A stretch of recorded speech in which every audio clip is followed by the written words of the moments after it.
আগে যখন ছোট ছিলাম আব্বাতে ঈদে গেছি, যাওয়ার পরে ঈদের মাঠ থেকে মেলা খেলনাপাতি দেখছি। তার মধ্যে একটা স্পেশাল খেলনা আসলে এই জিনিস খুঁটি, বুঝছেন?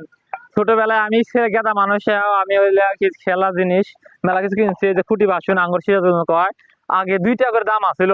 একটা খুঁটি 2 টাকা, তারপরে একটা কাঁসা হলে 1 টাকা, 3 টাকা, 15 টাকা হইলেই 3-4 হয়ে গেছে। আর এখন কিনলাম বাজারে যায়, ওই যে ঈদের মাঠে যায়, দেখি যে ইন্না পাওয়া গেল, তাই কিনলাম। এর দাম হইতেছে 10 টাকার নিচে, বুঝছেন? আর এর দাম হচ্ছে 5 টাকা। এই যে এই দুটো নিলাম, দুটো দাম নিচে হলো 30 টাকা।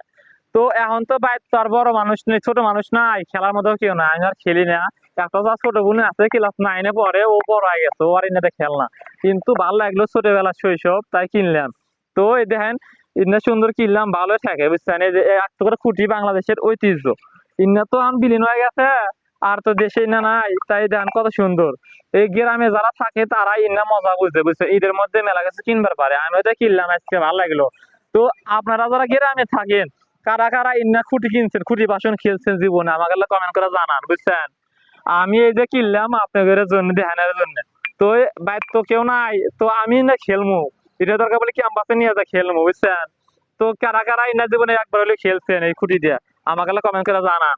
আর সবাইকে ঈদের শুভেচ্ছা আবার জানাই, ঈদ মোবারক, ভালো থাকবেন, আসসালামু আলাইকুম।